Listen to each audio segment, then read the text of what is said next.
Good evening, Brookline property lovers. This is Shira Steinberg from Brookline Daily Homes, and today we'll be looking at a multifamily house and an issue that relates to all properties that are on the market. So without further ado, let's look at the property. It's located at 15 East Milton Road in Brookline Hills, which is the southern part of Brookline. This house is just below Route 9, so it's at the top of the southern part of Brookline. It's on the market for $1,100,000 and it has 3 units. It has 4,856 square feet in the total building. The units are also offered as separate condominiums. It has 4 parking spaces.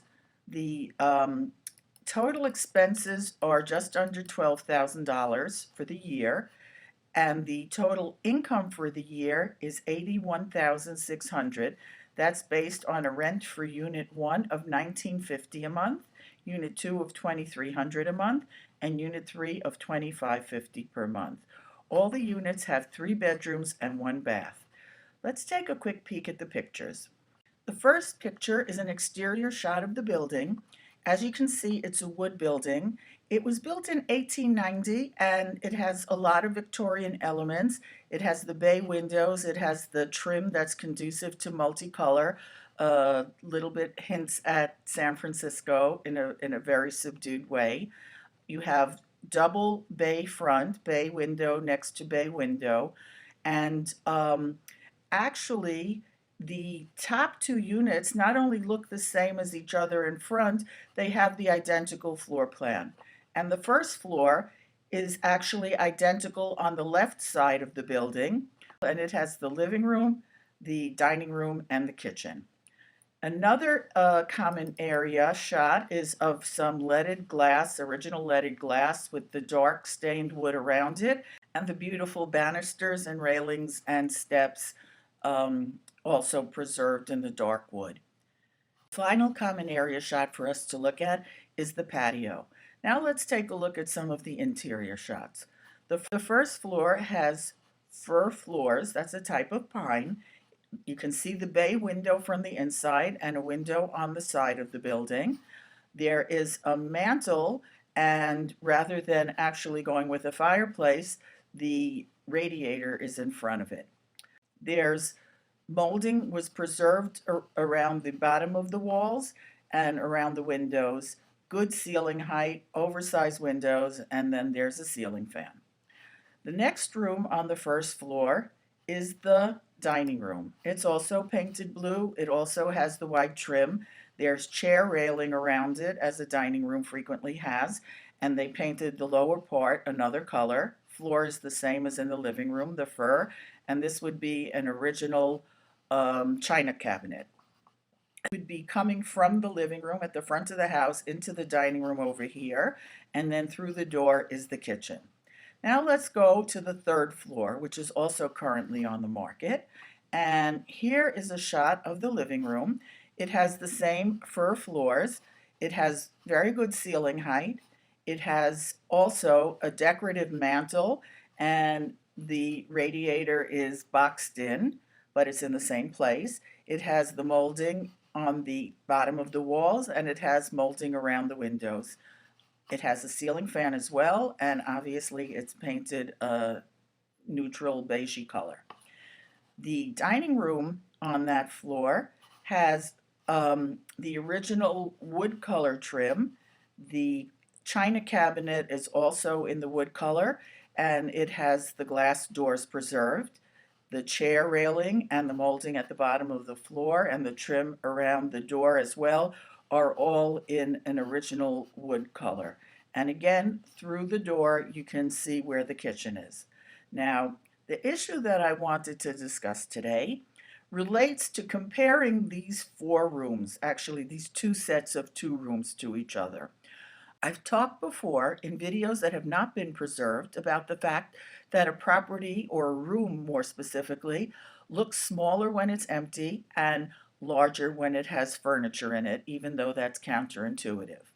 I've also talked about the fact that when you're trying to appeal to the biggest cross section of the population, it's better to have neutral colors rather than more personalized colors for the simple reason that a lot of people are comfortable with neutrals. And when it comes to more personalized colors, some people love them and other people have a very strong reaction to them. Also, neutral colors are not hard to visualize being painted in a color that you like, whereas a color that is jarring to you, it's hard for most buyers to look past. Well, this house that has two floors, two units on the market that have the exact same floor plan for the living room and for the dining room are a really rare example where we can compare both. Here's a shot of the two dining rooms next to each other. What's particularly interesting and confusing about this example is that on the one hand, it's a lot safer to have a property in a neutral color when it's on the market because of the reasons I just stated. But on the other hand, it's a lot safer or a lot more appealing, a lot better marketing to have furniture in a room when it's on the market. So here we have the personalized color with the furniture, and we have the empty room with the neutral color. And then the white trim here versus the natural trim here. I really don't have advice from a marketing point of view one way or the other. I find it's split about 50-50, people who love the wood trim and people who love the white. And there is some correlation between the men liking the wood and the women liking the white, but not 100%. In any event, I will say that this room does not look smaller in the picture than it does with the furniture, and that has to do with the wonders of modern cameras and wide-angle lenses, whereas in fact, if you were in both rooms, the one with the furniture would definitely appear larger. So irrespective of which color you prefer and which woodwork you prefer, and whether or not you like this furniture or whether you like any furniture in a room that's being shown for sale, you can without a doubt agree with me that all these things have a huge impact on the appearance of the property. And yet what we're selling in both cases or buying in both cases is two identical spaces.